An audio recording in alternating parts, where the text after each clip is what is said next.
Então, muito boa tarde a todos. Espero que tenham almoçado bem. Estamos agora a dar início, então, ao nosso terceiro painel, portanto, o primeiro painel da tarde. E eu gostaria de começar por cumprimentar os oradores desta tarde, cumprimentar os restantes oradores que aqui estejam presentes também, os colaboradores das diferentes entidades que aqui estão a participar nesta jornada, colaboradores da Câmara Municipal de Águeda, e um cumprimento especial para o STAL, a quem eu aproveito para, por um lado, felicitar por esta organização e depois agradecer o facto de ter trazido até Águeda esta edição, à qual a Câmara Municipal de Águeda, com muito gosto, se associou. Eu vou começar por apresentar então os nossos oradores, a quem agradecemos a presença. Este painel que tem como tema riscos psicossociais, depressão, suicídio no trabalho, e vamos ter, para nos falar sobre estas temáticas, a presença da doutora Alexandra Almeida, que é médica psiquiatra, consultora sénior de psiquiatria e que fez também formação em psicodrama. É desde 1993 terapeuta familiar pela Sociedade Portuguesa de Terapia Familiar e desde 1995 formadora de terapia familiar.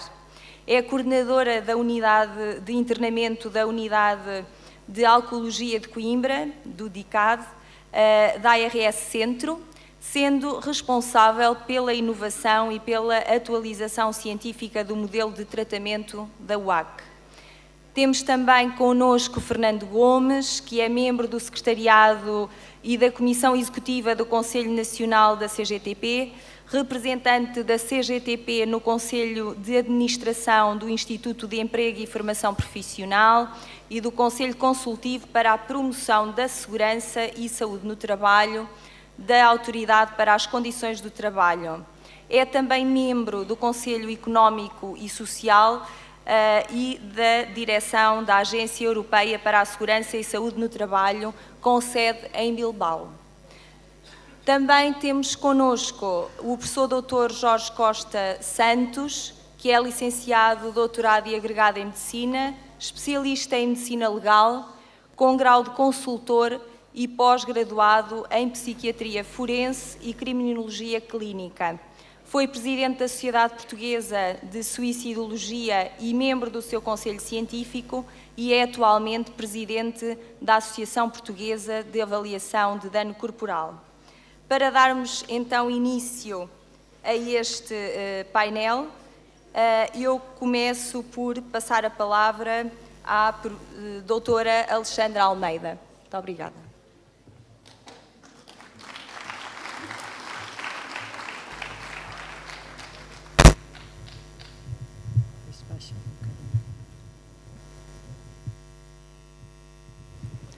Muito boa tarde a todos. Em primeiro lugar, eu gostaria de cumprimentar meus colegas de mesa e de agradecer à organização o amável convite para estar aqui presente entre vós para discutir um tema tão importante como este, que é a relação que tem a depressão e o trabalho. Nesta comunicação eu vou tentar ser o mais breve possível e vou começar por enfatizar qual é a importância deste tema, para centrar um bocadinho e contextualizar o que é a depressão, para finalmente então vir àquilo que me traz cá, que é a depressão e o trabalho. E a depressão é de facto muito importante. Porquê? Porque é uma doença mental muito comum, causa grande incapacidade, tem vindo a crescer a sua frequência e pode levar ao suicídio. E mais importante que tudo isto é que tem um tratamento que é eficaz. Em 2015, dizia a Organização Mundial de Saúde, 4,4% de todas as pessoas no mundo sofriam de depressão. 7,5% de todos os anos vividos com incapacidade eram pela depressão. Calculava a Organização Mundial de Saúde que em 2010, que daqui a 2 anos, a depressão seria a causa principal de afastamento do trabalho. Entre 2005 a 2015, aumentou cerca de 18%. Pode levar ao suicídio E isso representou, nessa altura, em 2015, 1,5% de todas as mortes. Tem um tratamento eficaz, como vamos ver a seguir, e de facto tem sido preocupação da Organização Mundial de Saúde lançar programas que ajudem os países a lidar com estes problemas. Isto são gráficos que mostram que, de facto, em todas as regiões do mundo a prevalência da depressão é superior nas mulheres do que nos homens e vai aumentando ao longo do ciclo de vida, como podem ver aqui. Em Portugal, alguns números, de facto, em 2010, este relatório da Direção-Geral de Saúde vai mostrar o grande impacto que as perturbações mentais e do comportamento têm em termos dos custos para a pessoa, para a sociedade. E 7,32% de todos os anos vividos com incapacidade são devido à depressão. O Estudo Nacional Epidemiológico de Saúde Mental, em 2013, dizia que 19% das pessoas já tinham tido ao longo da sua vida uma perturbação depressiva e no último ano eram cerca de 8%. Normalmente também mulheres, normalmente mais os solteiros, mais os separados, os que estão sozinhos, os separados, os divorciados e os viúvos. E, como podem ver neste gráfico, tem vindo a crescer nos últimos anos, com uma ligeira inflexão em 2015. A taxa de suicídio tem-se mantido alta, cerca de 11 por cada 100 mil. Eu vou deixar estes números para adiante, que vão ser abordados na última comunicação. E a começar a falar da depressão. A depressão traga aqui, de facto, 4 emojis, que estão todos tristes, mas são diferentes. Porque, de facto, a depressão, esta palavra é um chapéu onde cabe muitas coisas. E a primeira diferença que temos que fazer é que separar dos sentimentos de tristeza e desânimo e de tensão que todos nós temos ao longo da nossa vida e dos quais recuperamos facilmente. Nós estamos a falar de doenças, de um conjunto de doenças que são diagnosticáveis, que podem surgir após acontecimentos estressantes, mas também podem surgir sem qualquer razão aparente. Quando vamos falar agora de depressão, vamos equivaler depressão à depressão major, que é dentro das perturbações depressivas aquela que é mais frequente. E há um conjunto de características que distinguem de facto as pessoas deprimidas. As pessoas sentem sentimentos desagradáveis, tristeza, abatimento, aborrecimento e sobretudo viram-se para si próprias e, portanto, ficam menos atentas ao exterior e têm uma redução da sua capacidade de sentir, que é muito sentida pelos familiares e as pessoas que os envolvem. Deixam de se rir com as piadas, deixam de conviver, isolam-se, não se cuidam, têm menos capacidade de trabalho, passam longas horas sem fazer nada, têm uma voz baixa, monocórdica, são lentos no seu comportamento e até o próprio pensamento pode ser mais lento, mas fazem mais coisas, choram mais, culpam-se mais por coisas insignificantes, recriminam-se por tudo e por nada, queixam-se mais e são muito mais sensíveis ao comportamento que os outros têm para consigo próprios. Têm queixas somáticas e frequentemente as pessoas dormem menos, comem menos, pesam menos, têm menos líbido e menos energia, mas há algumas depressões em que isto não acontece e a pessoa dorme mais, come mais e tem mais apetite. Nos casos mais graves, de facto é assim, há uma alteração que é marcante. Os deprimidos é como se tivessem uns óculos escuros à sua frente e veem tudo negativo, têm uma visão negativa de si próprio, do mundo e do futuro, o que é muito importante e é característico desta doença. Nos casos mais graves podem mesmo ter alucinações e ouvir vozes de pessoas, vozes que lhe dizem que eles não prestam ou acreditarem que são culpados de catástrofes até mundiais ou acreditarem que já estão mortos. Eu trago este diapositivo apenas para lembrar duas coisas que me parecem são importantes. Quando se faz o diagnóstico na DSM-5 de depressão major, nem sempre é preciso que a pessoa esteja triste. Ou seja, uma pessoa deprimida é uma pessoa que tem uma aparência normal como todos nós. A não ser que sejam nos casos mais graves em que a pessoa não se cuida, não se distingue olhando para uma pessoa que a pessoa está deprimida. A pessoa pode não ter um estado de tristeza persistente que leva ao diagnóstico, mas pode ter esta perda de interesse de atividade com uma incapacidade funcional e acompanhada de outros sintomas.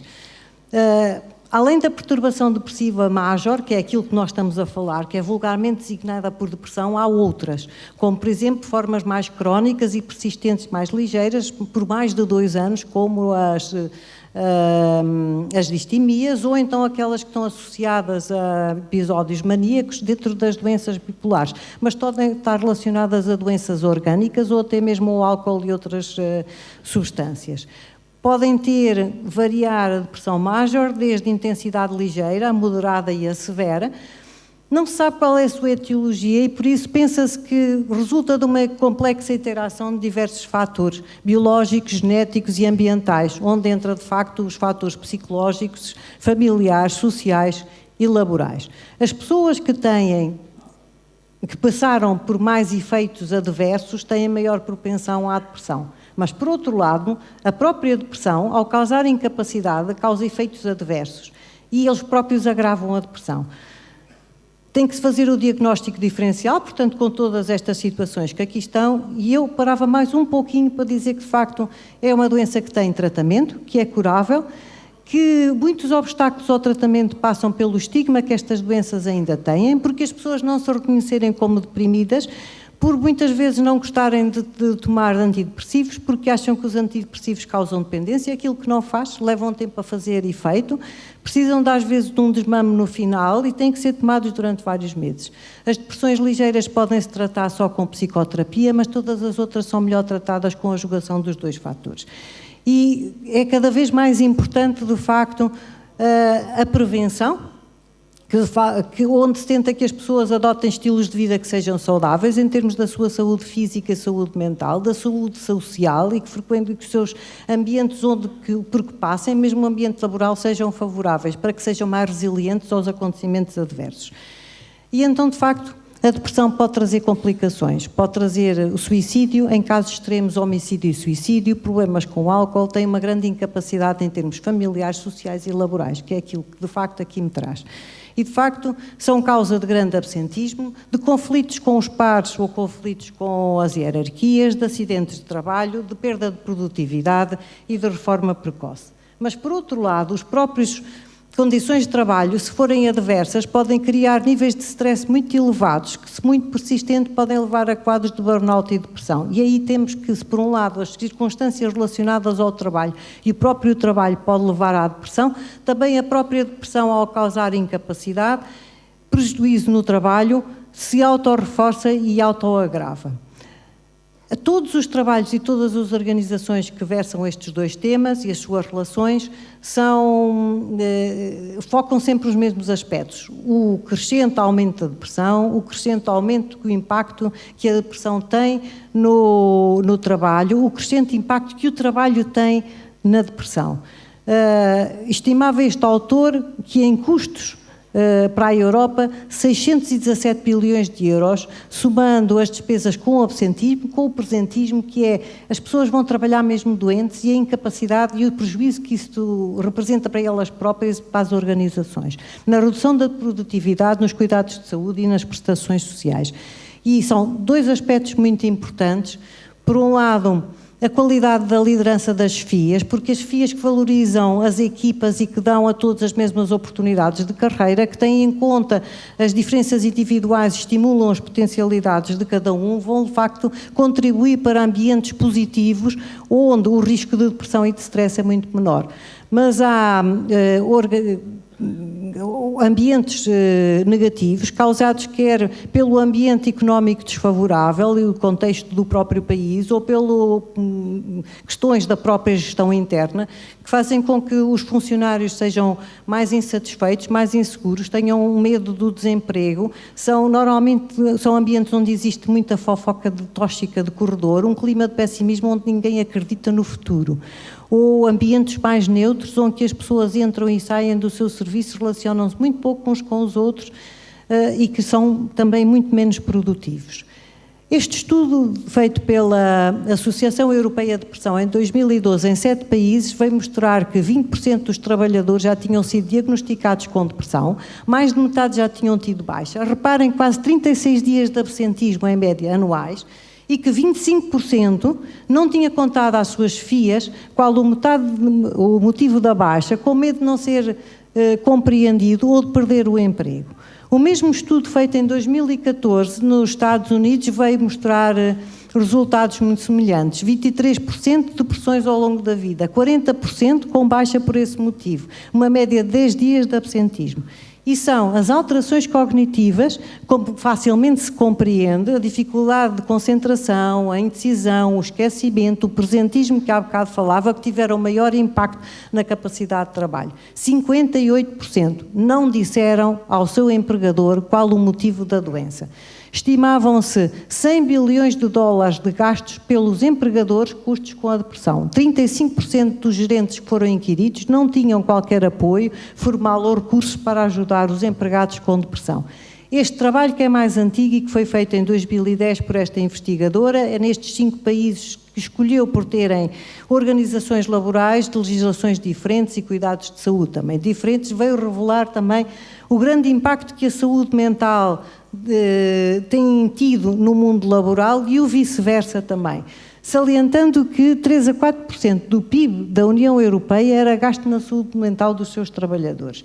Achava esta investigadora que uma das grandes causas se deviam às mudanças que a globalização da economia exigia no mercado de trabalho, com as exigências dos trabalhadores se adaptarem rapidamente às novas tecnologias e aos novos métodos de organização profissional, levando muitas vezes a reformas precoces por invalidez, com prejuízos enormes para todas as partes envolvidas. Os deprimidos sofrem muito. As pessoas que assim trabalham, vivem deprimidas, não trabalham bem, não estão satisfeitas, não produzem tanto. O risco de acidentes de trabalho é muito grande. Os empregadores têm uma alta rotatividade no trabalho, mais gastos em formação por essa alta rotatividade, uma perda de produtividade e dos lucros, e os custos para o país são também enormes.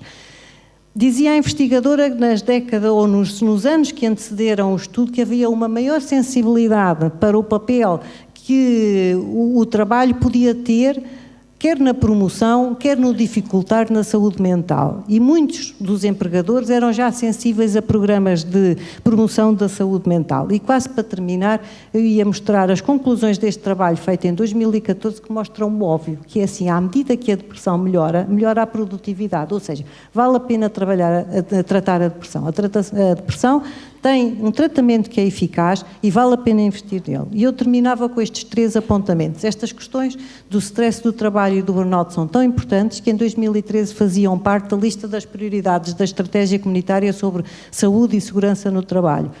É uma questão discutida em muitos países se o burnout e a depressão devem ou não ser consideradas como doenças ocupacionais, com um estatuto semelhante aos acidentes de trabalho. E esta nota positiva da Ordem dos Psicólogos Portugueses, que estabeleceu este prémio, que, no sentido de incentivar as organizações que possibilitam locais de trabalho saudáveis. Muito obrigada pela vossa atenção.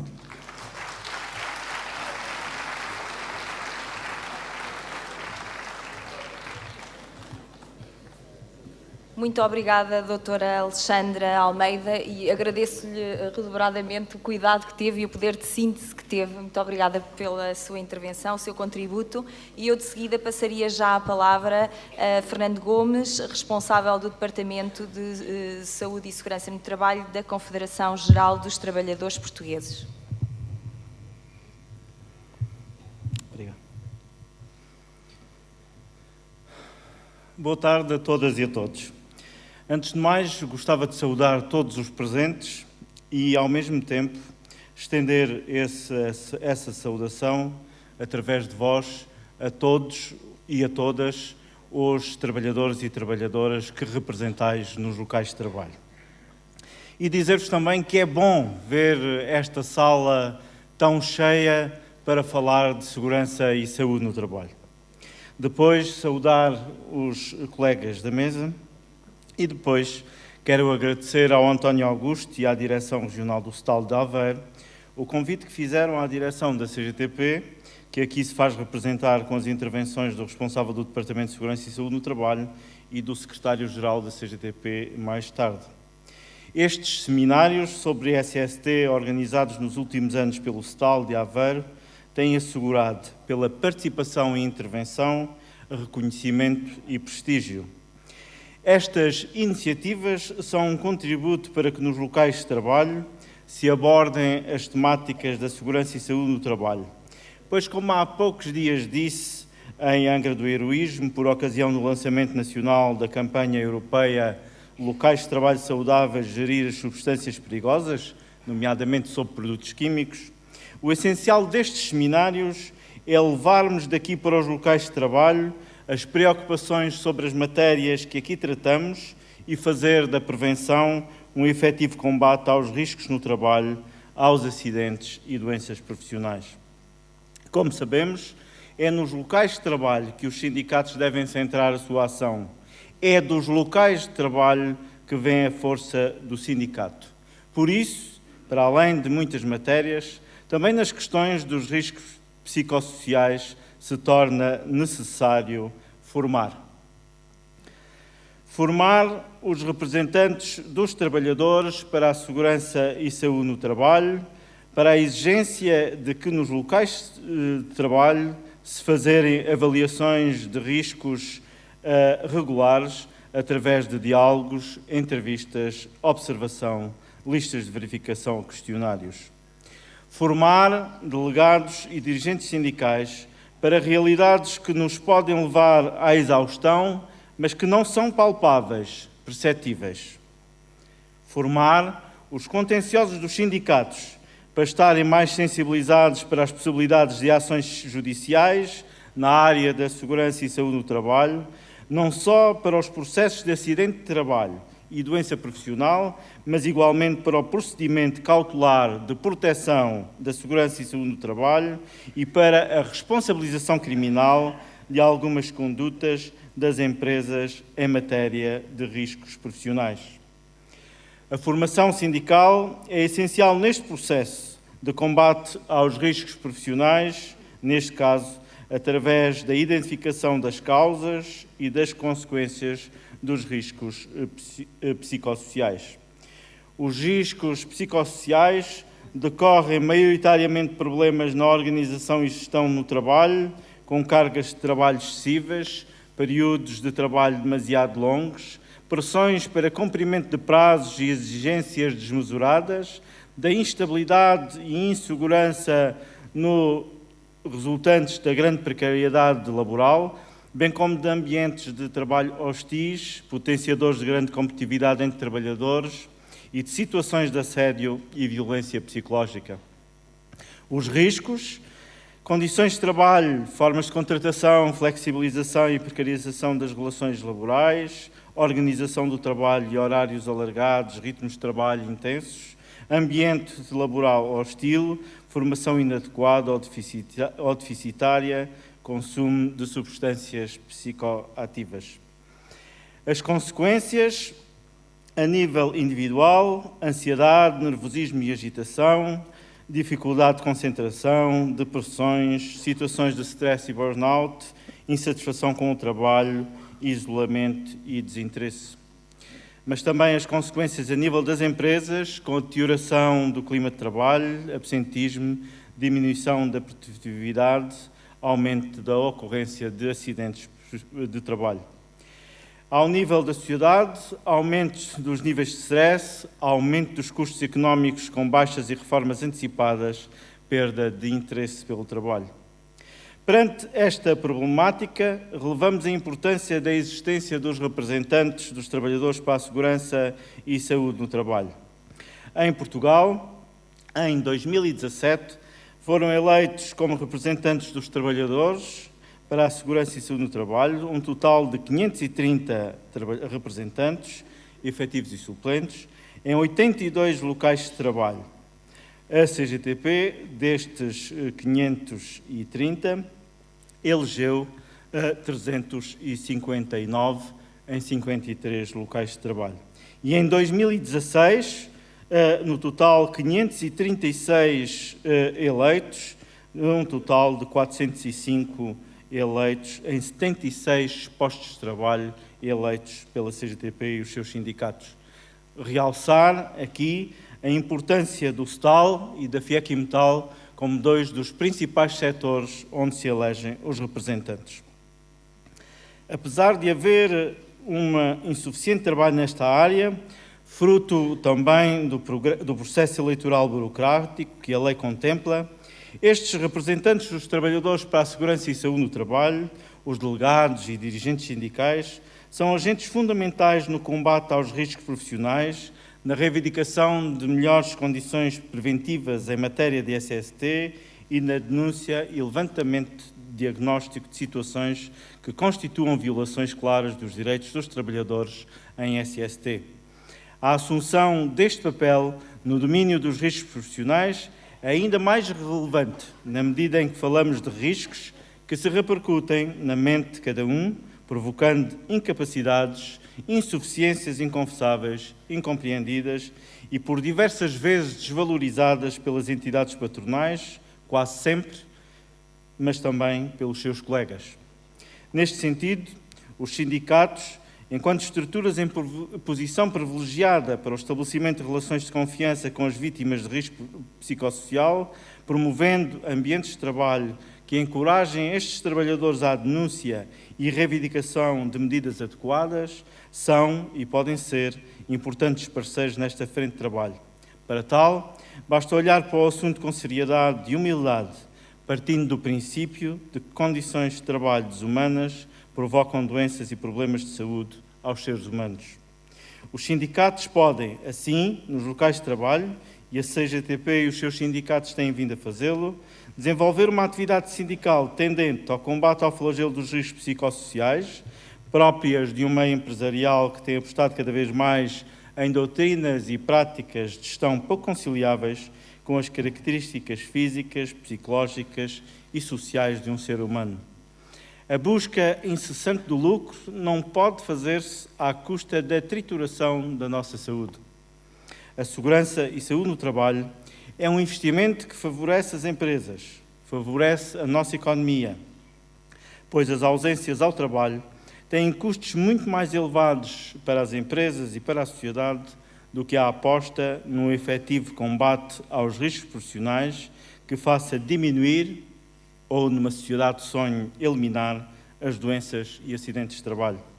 Assim, aos sindicatos cabem os seguintes papéis: a denúncia das práticas empresariais desumanas e desrespeitadoras dos mais básicos princípios de organização social, ao abrigo dos quais vivemos e que constituem o cimento das nossas sociedades contemporâneas: estabilidade, democracia, liberdade de expressão, igualdade, dignidade, e cuja violação tende a produzir o que chamamos de risco psicossocial. Informação e formação sindical dos trabalhadores e quadros sindicais para que, conhecendo o problema, possam encontrar as estratégias de combate mais adequadas. Inserir a problemática dos riscos psicossociais na ação reivindicativa e na contratação coletiva. Fazer a ponte com os organismos da administração do trabalho, recolhendo prova, testemunho e apresentando queixas. Apoiar os trabalhadores que queiram, pela via do contencioso, fazer valer os seus direitos neste domínio. Sensibilizar o Governo e os partidos com assento parlamentar para a necessidade de legislar no sentido de incluir na lista de doenças profissionais doenças como o stress profissional e o síndrome de burnout. Sensibilizar os partidos políticos e o Governo para a necessidade de proceder à revisão do atual processo de eleição dos RTs para a segurança e saúde no trabalho, agilizando e simplificando por forma a facilitar a realização dos processos eleitorais. É essencial que todas e todos assumam nos locais de trabalho uma cultura de prevenção dos riscos profissionais que ajude a combater as doenças e acidentes de trabalho, que se criem locais de trabalho seguros e saudáveis e que levemos daqui para os locais de trabalho as preocupações sobre as matérias que aqui tratamos, fazendo da prevenção um efetivo combate aos riscos no trabalho, aos acidentes e doenças profissionais. A prevenção pode mesmo ser solução. Obrigado pela atenção.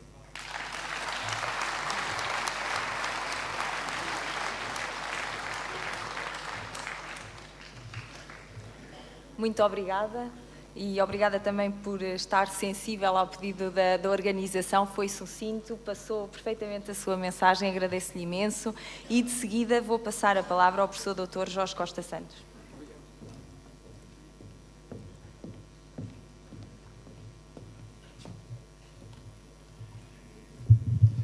Bom, antes de mais, boa tarde a todas e a todos.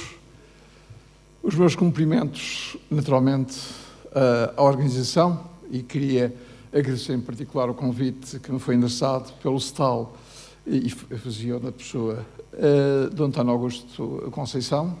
Muito obrigado pelo convite. Os meus cumprimentos aos meus colegas de mesa, que muito facilitaram o trabalho, porque, tendo-me sido pedida a redução da intervenção, eles facilitaram bastante, em particular, portanto, a minha colega Alexandra, que, tendo falado sobre o tema que lhe era proposto, permitiu-me reduzir significativamente aquilo que me propunha e que me proponho, portanto, dizer. Bom, o sumário que eu tinha engendrado, mas que vou amputar, era este. Portanto, o suicídio e a subnotificação em Portugal. Portanto, quando falamos de suicídio, falamos afinal de quê? Os anglo-saxónicos, bom, diria mais concretamente os americanos, têm uma expressão que é particularmente significativa. Eles falam de lies, damned lies and statistics. Portanto, mentiras monstruosas e estatísticas. E em Portugal, portanto, este problema é um problema sério que tem vindo, portanto, a suscitar desde há vários anos as mais sérias dúvidas.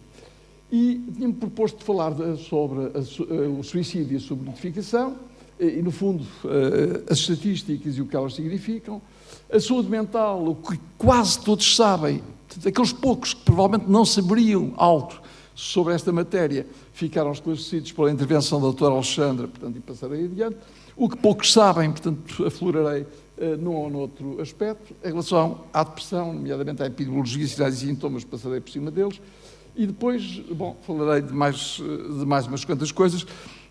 Não me atreverei a abordar, portanto, minimamente a questão, portanto, a questão do assédio moral e da violência psicológica no trabalho, porque tomei conhecimento recentemente de que esse tema irá ser abordado aí, eu diria, com muito mais propriedade pelo professor António Garcia Pereira, que está presente e que é um especialista nessa área, portanto, pioneiro, portanto, eu diria, portanto, desta luta contra o assédio moral, portanto, e a violência psicológica no trabalho.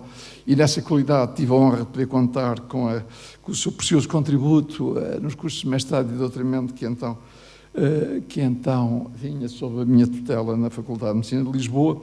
Portanto, tudo isto facilitará, portanto, a minha apresentação. Deixem-me começar, portanto, por este mapa da Organização Mundial de Saúde. Isto para vos mostrar o quê? Para vos mostrar que quando, relativamente às mortes devidas a causas externas, portanto, e é assim que as estatísticas classificam, devidas a lesões traumáticas e envenenamentos, portanto, são os últimos dados oficiais traduzidos sob a forma de mapa, são de 2011. Reparem que Portugal está muito bem visto, enquanto que a média da região europeia é de 60,22, portanto, por 100 mil habitantes. Portanto, Portugal tem menos de metade, sensivelmente metade da média europeia. Portanto, quem olha para este mapa e para estes resultados não pode deixar de dizer, bom, que país maravilhoso é este, que é Portugal.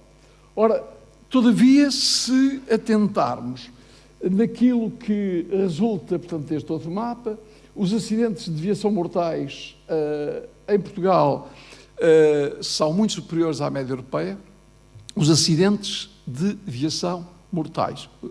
Portanto, estou a falar de acidentes rodoviários.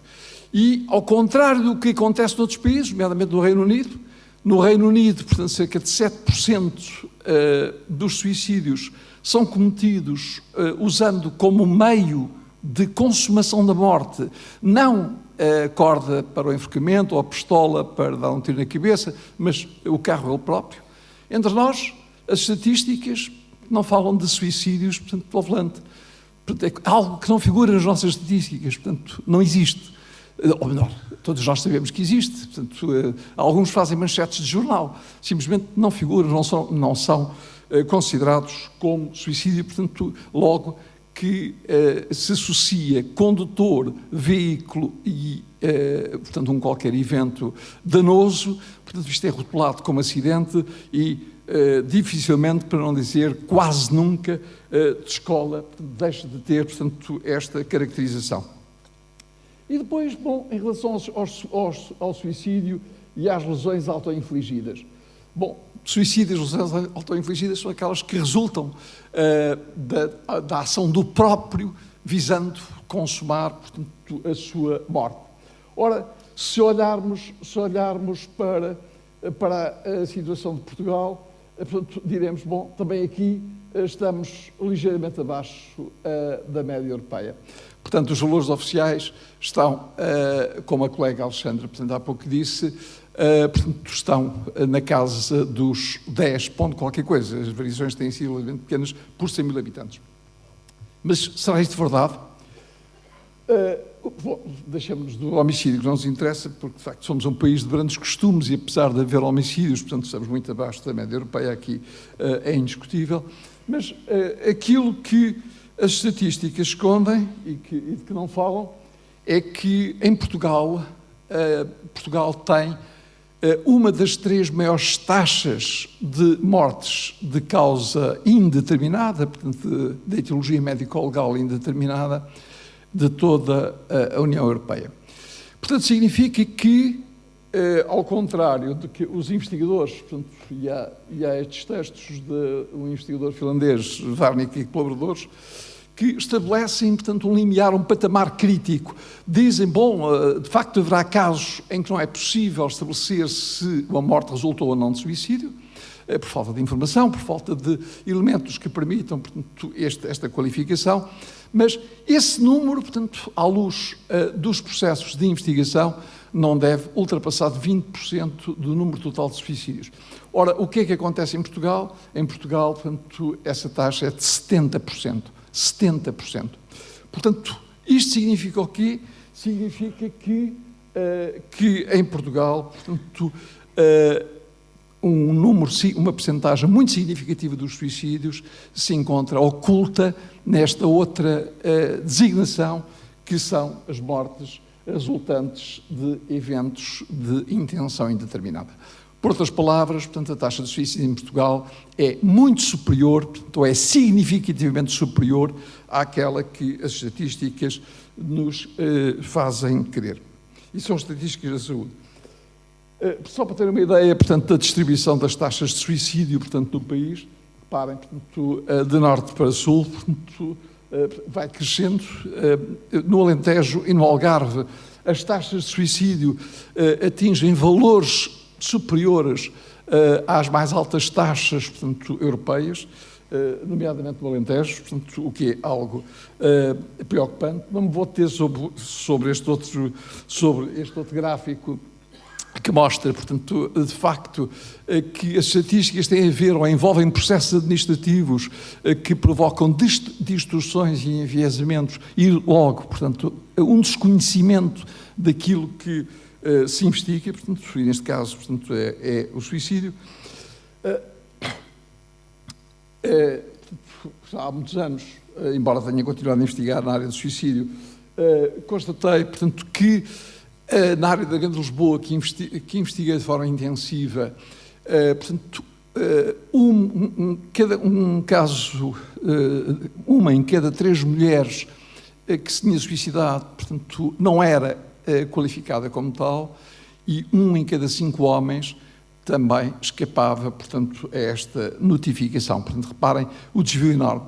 E há estudos, outros e de outros autores, que mostram que, em alguns concelhos, portanto, do país, e esses estudos são de pequena dimensão, concelhos mais limitados, portanto, a subnotificação pode atingir os 50%. Como seria de esperar, portanto, mais de 2/3 das pessoas que se suicidaram tinham depressão diagnosticada. Portanto, existem estudos, outros incluindo outros estudos que utilizaram, portanto, o mesmo método, a autópsia psicológica, que mostram que este número dos deprimidos que se suicidaram se aproxima quase dos 100%. Eu utilizei um critério que é diferente, portanto, só assumi como deprimidos aqueles que tinham um diagnóstico prévio de depressão formulado medicamente, embora seja de admitir, pelos resultados e pelas informações obtidas por outras vias, que a maioria dos outros também estivesse sob o efeito da depressão. Bom, e não vou dizer porque é que a autópsia psicológica é importante e porque é que esta investigação retrospectiva é importante. Eu próprio integrei, portanto, o grupo de trabalho que elaborou o Plano Nacional de Prevenção do Suicídio e tive ânsias de fazer propostas para mudar isto. Infelizmente, confrontamos com esta situação que é, bom, a falta de orçamento para dar resposta a necessidades que são necessidades óbvias. A taxa de mortalidade por suicídio, bom, já foi falado, só dizer-vos que por cada suicídio consumado, a estimativa por baixo do grupo que elaborou o Plano Nacional de Prevenção do Suicídio aponta para 10 a 20 tentativas, mas não há registro do número de tentativas. A eutimia, portanto, a Associação Europeia, portanto, a Associação Europeia contra a Depressão, a Aliança Europeia contra a Depressão, em Portugal, portanto, aponta para cerca de 60, por cada suicídio consumado, 60 tentativas. Bom, isto já sabem que, de qualquer forma, o suicídio, portanto, é um fenómeno complexo, plurifacetado e multideterminado. É um importante problema de saúde pública, portanto, suicidam-se todos os dias, todos os anos, cerca de 1 milhão de pessoas em todo o mundo, estimando-se que as lesões auto-infligidas representem, em 2020, já foi dito, a 10ª causa de morte e a 10ª causa de perda de anos de vida saudável. Estudos, estas estimativas, portanto, não traduzem, todavia, a realidade, pois é reconhecida, como vos disse, a subnotificação do suicídio muito elevada em Portugal. E as condutas suicidas têm um importante impacto económico nos familiares, amigos e colegas de trabalhos das vítimas. Não foi por acaso que Schneidman, portanto, um dos papas da suicidologia mundial, portanto, um psicólogo americano que faleceu, portanto, há poucos anos, criou o termo sobreviventes. Portanto, o sobrevivente é aquele, não apenas o familiar, portanto, não apenas a viúva ou o viúvo, não apenas o filho ou o pai, mas também o colega de trabalho, o amigo, o vizinho, com o qual ele tinha relações próximas, e utilizou esta designação de sobrevivente porque todos eles são afetados diretamente, portanto, mais ou menos intensamente, por esta morte. Também não vamos... falamos daquelas doenças que todos conhecem e que realmente portanto, diminuem o número de anos de vida, a taxa de anos de vida potencialmente perdidos. Portanto, em Portugal, reparem, a diabetes 53,9, as doenças isquémicas do coração, que toda a gente conhece, toda a gente fala, das doenças coronárias, etc., as doenças cerebrovasculares e o suicídio aparece como a primeira causa. Em relação à saúde mental, já foi dito praticamente tudo aquilo que vem ao caso. A saúde mental, eu queria acentuar esta ideia de que a saúde mental não é algo separado nem separável do conceito de saúde, porque às vezes tem-se esta ideia de que existe uma saúde física e uma saúde mental e que são realidades distintas. Não são, estamos a falar de vertentes, aspectos ou faces de uma mesma moeda que é a pessoa e a sua saúde. Portanto, aliás, a Organização Mundial de Saúde não se tem cansado de repetir isso, o último documento amplo, de 2005. Portanto, estes são dados muito recentes, portanto, resultam da publicação de um livro que recomendo, portanto, não estou aqui a fazer a promoção, porque não tenho procuração para o efeito, mas do professor Caldas de Almeida, que foi lançado a semana passada, e que se chama A Saúde Mental dos Portugueses, e traz resultados que são, no mínimo, preocupantes. O facto da prevalência das perturbações mentais atingir os 22,9% da população, portanto, logo, apenas separada pela Irlanda do Norte, como aqui há pouco foi dito. Reparem que o professor Caldas de Almeida considera a saúde mental o maior desafio de saúde do século e fala de ameaça para o futuro da economia, uma vez que apresenta custos anuais em Portugal da ordem dos 13 mil milhões de euros em Portugal. As doenças mentais são as que têm maior responsabilidade, já foi dito, no absentismo, na diminuição da produtividade das pessoas que estão a trabalhar, portanto, o presentismo. A prevalência das doenças mentais tem uma carga superior a 20%, enquanto o orçamento alocado é de apenas cerca de 5%, e, mesmo assim, é manifestamente mal gerido, na opinião do professor Caldas de Almeida, a que eu, aliás, partilho. O estigma e os preconceitos associados às doenças mentais continuam a dificultar a procura dos cuidados terapêuticos e o acesso à assistência médica qualificada. E 42, num outro estudo, portanto, também citado por ele, e que ele protagonizou, 42% das pessoas que recorreram ao serviço de urgência fizeram porque não conseguiram obter uma consulta em tempo útil. Vamos passar por cima destas coisas que já foram ditas. Portanto, falaram dos sintomas, foram falados aqui os sintomas da depressão, e a doutora Alexandra disse bem que a pessoa deprimida tendia a ver o mundo como se tivesse uns óculos escuros, uns óculos, portanto, fumados. O mundo é visto a preto e branco, normalmente em tons particularmente escuros ou carregados. E hoje a ressonância magnética nuclear funcional permite-nos também mostrar, portanto, que existe uma tradução no próprio cérebro, que existe, portanto, a imagem normal e a imagem, portanto, do doente deprimido, portanto, afetado por uma doença afetiva major. Bom, as questões ligadas ao trabalho, portanto, também já foram de alguma forma afloradas. Deixem-me lembrar-vos que esta questão é uma questão que desde há muitos anos tem suscitado reflexões. Eu diria que a mais recente tem a ver com a epidemia do suicídio na France Telecom, com o registro de 35 suicídios nos anos 2008 e 2009, que tiveram um grande impacto mediático, uma supressão de mais de 20 mil postos de trabalho e 10 mil mudanças internas contra a vontade dos trabalhadores. Estudos vários, portanto, e a revisão bibliográfica permite-nos concluir que nos Estados Unidos, na Austrália, no Japão, na Índia, em Taiwan, etc., apontam para um aumento acentuado dos suicídios estreitamente relacionados com o trabalho.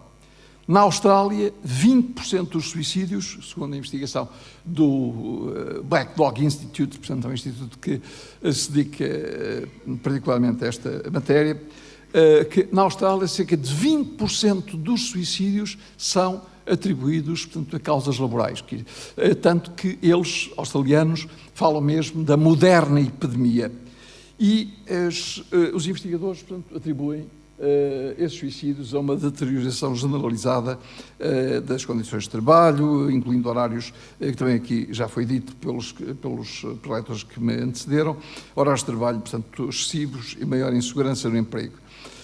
Todavia, reparem que apesar das evidências de um aumento provável no Reino Unido, e o Reino Unido, aliás, os países anglo-saxónicos têm uma organização, portanto, médico-legal, que supõe sempre a realização de um inquérito com vista a apurar, esclarecer todas as causas de morte, e continua a ignorar, portanto, amplamente, portanto, este fenómeno, que não é reconhecido na legislação, não figura nas estatísticas oficiais, é negligenciado pelas autoridades e geralmente mal compreendido. Aquilo que acontece, particularmente no Reino Unido, que tem, portanto, mecanismos de controlo, portanto, ou de busca ou de procura de esclarecimento da etiologia da morte, da causa primeira da morte. Portanto, se isto não funciona, portanto, no Reino Unido, onde existe esta tradição e estes mecanismos, imaginem o que acontece em Portugal.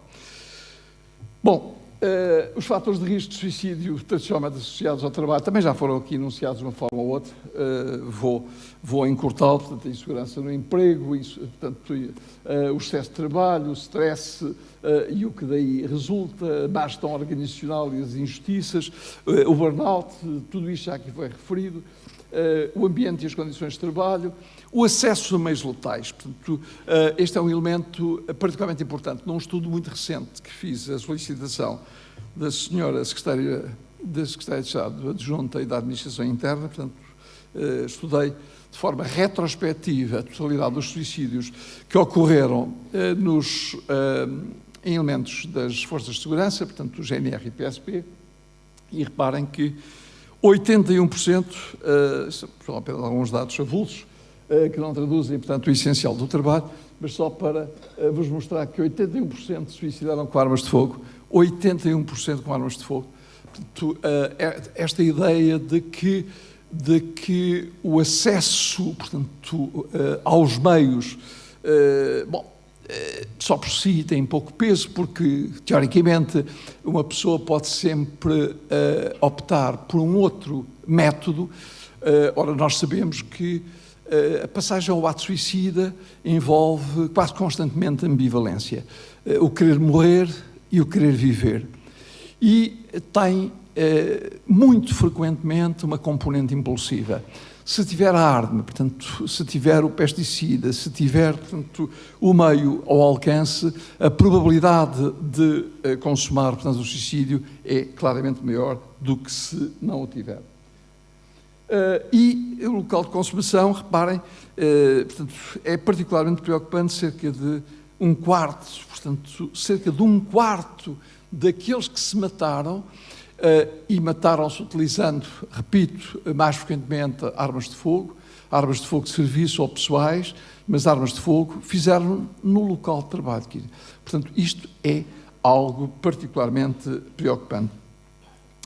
Os antecedentes pessoais, não vamos aqui discuti-los, mas encontramos aquilo que distingue, utilizámos grupos de controle, portanto, os grupos de controle eram constituídos por militares da GNR e agentes da PSP com a mesma idade, portanto, eram emparelhados por idade, anos de serviço, antiguidade, posto, etc. Portanto, havia uma série de variáveis, e aquilo que distinguia fundamentalmente uns dos outros era o facto de aqueles que se mataram serem mais frequentemente divorciados, terem maior número de processos legais, disciplinares e judiciais, maior número de dívidas e penhoras, judiciais ou fiscais, maior absentismo por doença, maior frequência de perturbações mentais conhecidas e maior frequência de consultas de psicologia ou psiquiatria.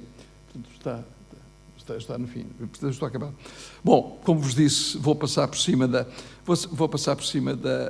assédio moral, portanto, deixo esta matéria, porque seguramente será abordado com muito maior qualidade do que aquela que eu conseguiria. Esta matéria, portanto, ficará naturalmente a cargo do professor António Garcia Pereira. E tinha um caso que é difícil de resumir, portanto, em poucas palavras. É um caso que eu tenho vários casos ao longo da minha vida profissional, quer relacionados com assédio moral, portanto, sobretudo no setor bancário. Pessoas que se deprimiram, que foram excluídas, que foram emprateleiradas, que foram afastadas, portanto, das suas rotinas de trabalho, que foram, no fundo, objetivamente excluídas, embora mantendo-se, portanto, no seio da instituição, porque recusaram rescindir, portanto, os contratos de trabalho. Portanto, pessoas claramente deprimidas e algumas com ideação suicida. E dos casos que tive, alguns não nesta situação concreta, alguns suicidaram-se. E este caso, que é um caso que resulta de um acidente de trabalho, e poderão, aqueles que tiverem interesse por estas matérias, poderão sempre socorrer-se da internet e fazer uma pesquisa, portanto, dos acórdãos dos vários tribunais, nomeadamente do Supremo Tribunal de Justiça, sobre o que aconteceu, portanto, neste caso concreto. Um homem de 35 anos, pintor da construção civil, que sofreu, portanto, um acidente de trabalho, explosão de material inflamável, sofreu queimaduras, portanto, em várias partes do corpo, queimaduras graves de segundo e terceiro grau, e na sequência, portanto, destas lesões, portanto, incapacitantes, desenvolveu um quadro depressivo arrastado, documentado, seguido por psiquiatras e psicólogos, medicado, tratado, mas ainda assim, portanto, ao cabo de cerca de um ano, acabou por se matar em casa por enforcamento. A viúva, portanto, recorreu aos tribunais, portanto, dizendo, bom, o meu marido não tinha antecedentes, era uma pessoa saudável, não tinha problemas, que, portanto, esta morte é algo que resultou, portanto, do acidente de trabalho. O Tribunal de Primeira Instância deu-lhe razão, portanto, e condenou a companhia seguradora, portanto, o pagamento de indenização à viúva e aos filhos menores. A reasseguradora recorreu, portanto, para o Tribunal da Relação de Coimbra. O Tribunal da Relação de Coimbra, por unanimidade, veio reconhecer, portanto, razão à petição, portanto, vai reconhecer, portanto, razão, portanto, à viúva, portanto, e, naturalmente, recusou, portanto, a petição interposta pela Ré. Recurso agora para o Supremo Tribunal, e o Supremo Tribunal, portanto, veio acabar por dar razão, portanto, à reasseguradora e, portanto, a viúva e os filhos não receberam qualquer indenização porque bom, não me cabe a mim julgar os julgadores, mas não deixa de ser curioso, portanto, este caso que é ilustrativo de um fenómeno que passa por várias peneiras, portanto, de primeira instância, a relação, portanto, de Coimbra, e, portanto, que utilizam um princípio que está consagrado no nosso ordenamento jurídico da causalidade adequada, da teoria da causalidade adequada, e o Supremo Tribunal tem um entendimento diverso e acaba por excluir, portanto, este princípio, por entender que a pessoa se matou e que o suicídio é um ato premeditado, imputável ao próprio. Bom, dito isto, não vamos deixar-vos com esta mensagem, que é importante prevenir o suicídio, mas não é de todo possível evitar todos os suicídios, e que as estratégias preventivas implicam naturalmente sinergias multissetoriais, multiculturais e multiprofissionais, como aliás está previsto expressamente no Programa Nacional de Prevenção do Suicídio. Muito obrigado a todos e peço desculpa por excesso de tempo.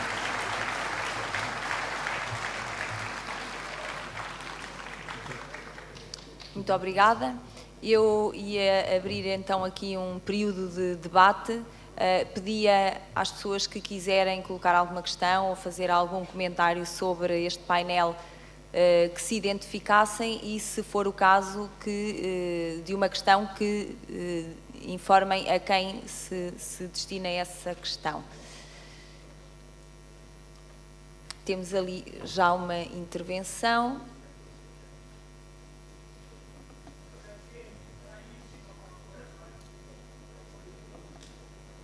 Primeira questão. Bom, eu sou António Augusto, curador da Direção Regional de Lisboa, curador da Direção Regional de Aveiro, e era exatamente para os dois psiquiatras que estão aqui hoje connosco, para a doutora Alexandra Almeida e para o doutor também, era o seguinte, como ouviu na minha intervenção da parte da manhã, portanto, perspectiva-se, e a OMS tem já lançado um plano de ataque às depressões e com vista ao ano 2040, como é evidente. Portanto, ano 2040 em que a OMS alerta, e não sei se também ainda na Associação de Psiquiatria está isto ou não em estudo, para que o ano 2040 a depressão será a doença mais mortal do que as doenças cardiorrespiratórias e os cancros, etc, etc, etc. Eu pergunto aos dois, portanto, se de facto a Associação Psiquiátrica em Portugal está já ou não a preparar também o ano 2040 para que se previna, de facto, a execução de depressões no trabalho e em gente que efetivamente tem e sofre, de facto, destas doenças, e que, com esta alusão de que 2040 será um ano em que a depressão é a doença que mais vai matar no mundo, se há alguma coisa na Associação de Psiquiatria que estão já a fazer ou a prever já para esta prevenção de 2040? Muito obrigado.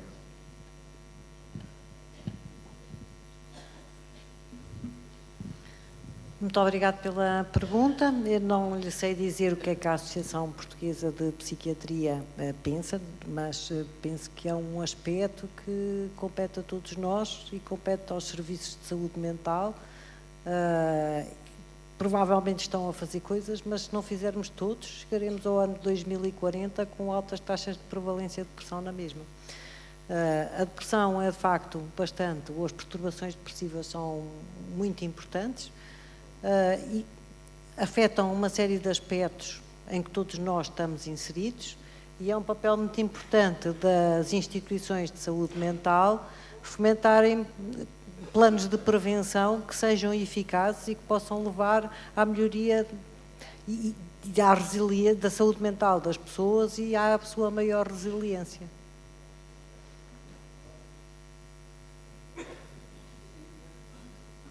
É evidente que não vou acrescentar muito mais àquilo que a doutora Alexandra acaba de dizer. As sociedades científicas fazem propostas e têm procurado, portanto, exercer aquilo que se espera que façam, que investiguem, que mostrem evidência e que contribuam, portanto, para melhor intervir e prevenir, portanto, não apenas a depressão, naturalmente, mas também outras perturbações mentais. E, nesse sentido, portanto, têm vindo a fazer o seu papel. Portanto, disse, poderiam fazer mais, podem fazer mais, diria quase seguramente sim. Mas deparamos com um problema que é este. Portanto, o Programa Nacional de Saúde Mental, portanto, como vos disse, tem um orçamento muito aquém daquele que o problema justifica. E, por outro lado, portanto, esta situação de manifesto subfinanciamento ainda assim, portanto, é mal gerida. Portanto, eu tenho, ainda é cedo, portanto, para fazer conjecturas, porque faleceu recentemente o diretor do Programa Nacional, portanto, de Saúde Mental, portanto, colega e amigo de há muitos anos, que protagonizava, portanto, de alma e coração, portanto, este projeto de mudança, e tendo falecido, portanto, o Dr. Álvaro, que acontece que a substituição é recente e neste momento ainda é cedo para fazer conjecturas sobre o futuro. Quero acreditar que as coisas continuarão, portanto, seguramente vão continuar, e espero que para melhor. Muito obrigada. Penso que havia duas questões, uma aqui à frente, uma ali atrás. Eu ia pedir para ouvirmos as duas questões em conjunto e de seguida responderíamos às duas. Sim. A minha questão é para a CGTP e para o Fernando Gomes. Reafirma-se mais uma vez aqui neste seminário a importância da participação e do envolvimento dos trabalhadores em todo o processo de implementação e de mudança até de paradigma nas organizações relativamente à segurança e saúde no trabalho. Quanto a isso, parece não haver dúvidas em nenhum dos presentes que todos estes processos têm que envolver, de facto, os trabalhadores. Também parece que não há dúvidas e muitos dos oradores não direi transferiram, mas reafirmaram a importância dos representantes dos trabalhadores para a segurança e saúde no trabalho e o seu papel. A questão que eu quero colocar é simples. Na lei existe claramente uma subalternização dos representantes dos trabalhadores para a segurança e saúde no trabalho naquilo que tem a ver com os seus direitos relativamente a outras estruturas de representação. Nós temos hoje um quadro em que os membros das comissões de trabalhadores têm 25 horas para a atividade, cada um deles, os delegados sindicais têm 12 horas e os representantes têm 5 horas por mês. Portanto, isto é absolutamente inaceitável, desde logo até porque os representantes para a segurança e saúde no trabalho, no plano do local de trabalho, representam a totalidade dos trabalhadores, tal como os membros das comissões de trabalhadores. Portanto, no mínimo, deveriam de ter exatamente a mesma possibilidade em termos de tempo para dedicação a uma dada atividade. Portanto, a questão que eu coloco em concreto é o que é que a CGTP fez ou pensa fazer, o que é que nós todos temos que fazer para que esta situação, na lei, seja alterada e seja modificada. Porque há, na prática, podemos conferir aos representantes todos os direitos, todas as possibilidades de intervenção. A verdade, não têm condições objetivas para poder exercer. Com 5 horas por mês, eu pergunto quem é que consegue fazer grande coisa.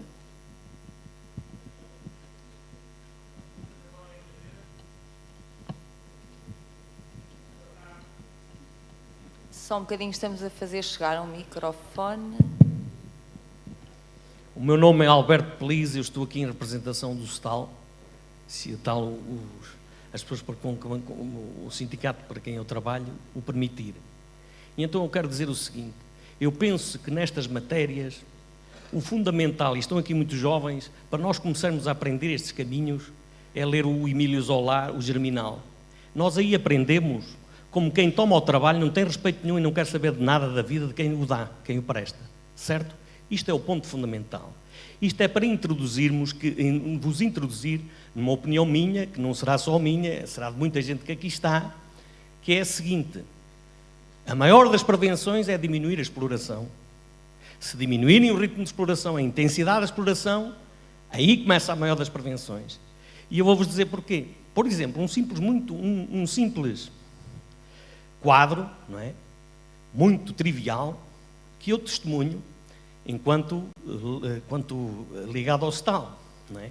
E isto vem da parte do município, cujo presidente até é o presidente da Associação Nacional de Municípios Portugueses, não é? E esta é a questão. Os trabalhadores de higiene e limpeza desse município, que vocês já identificaram, os trabalhadores do Serviço de Higiene e Limpeza, geralmente são equipas em que vai o carro do caminhão do lixo e vão 2 trabalhadores cá atrás, 2 cantoneiros do lixo, no estribo, não é? Naquele estribo, vão agarraditos àquilo, apanhando o sol, a chuva, as invernias, trabalhando sobretudo de noite, não é? Sob as condições mais difíceis de trabalho, e vão nesse sentido. Ora, acontece que, com a crise, não sei se lhe chamam crise, porque isso não impediu de fazer entrar outros trabalhadores, o facto é que os quadros emagreceram, e hoje em dia, constata-se isto, e até já foi um assunto que foi levado à Assembleia Municipal, desse município, que vocês já identificaram, não é? Em que essas equipas agora são constituídas por um motorista que vai no caminhão e só um trabalhador no estribo, não é? Ora, portanto, antigamente, no período anterior, se fossem 2 no estribo, se um caía, olha assim, opa, para, ou batia no coisa para dizer assim, para, que este caiu, não é? Agora, se vai só um, ele pode até ficar debaixo do rodado, que o motorista se calhar nem se calhar o vai ouvir. Pode, inclusivamente, ter um ataque e facar no caminho que não o vai ouvir. Portanto, a questão está no seguinte: penso que a maior das prevenções começa aqui. É o ritmo da exploração. E voltemos ao Zola. Pronto, tenho dito, obrigado. E não venham dizer,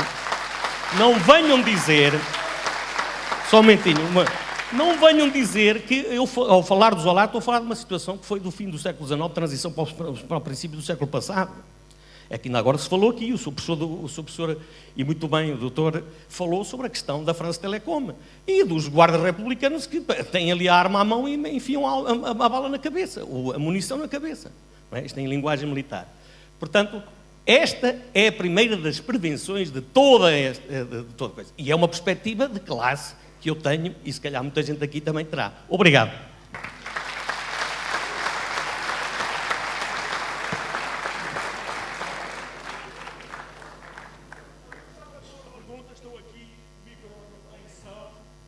Mas eu tenho uma voz forte, se me deixar... Ora, só um segundo que nós vamos tentar fazer chegar aí um microfone. Está bem, obrigado.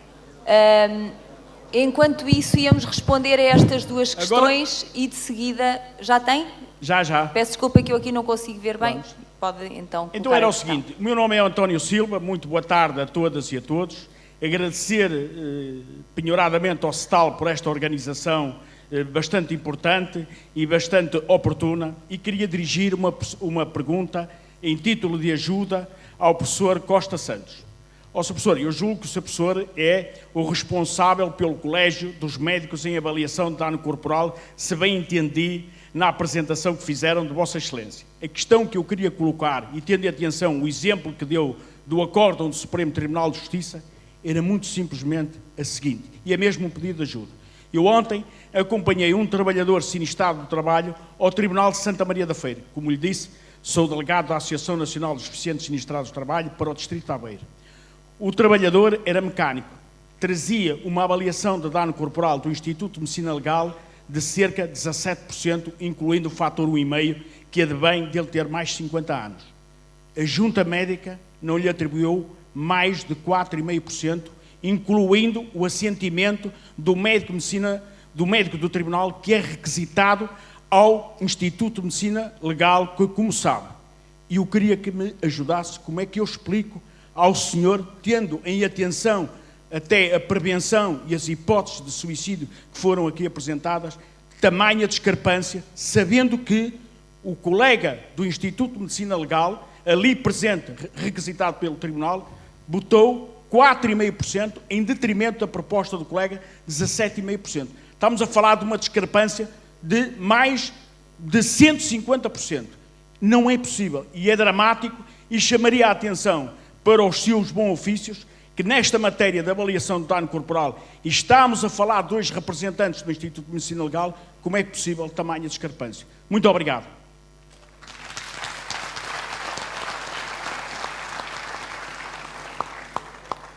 Muito obrigada. Faço o adiantado da hora. Íamos passar então às respostas a estas 3 questões e depois daríamos então por encerrado este painel. Então vou responder à questão colocada pela Fátima Manal, creio eu, e agradecer a questão porque é pertinente. Eu identifiquei na minha intervenção 2 áreas onde nós já identificámos necessidades de alterações legislativas. Uma é a lista das doenças profissionais e a inserção do stress profissional e do síndrome de burnout, e a outra é a questão da eleição, do processo eleitoral da eleição dos representantes dos trabalhadores para a segurança e saúde no trabalho, que, como sabem, é muito mais difícil do que é um processo eleitoral para uma comissão de trabalhadores.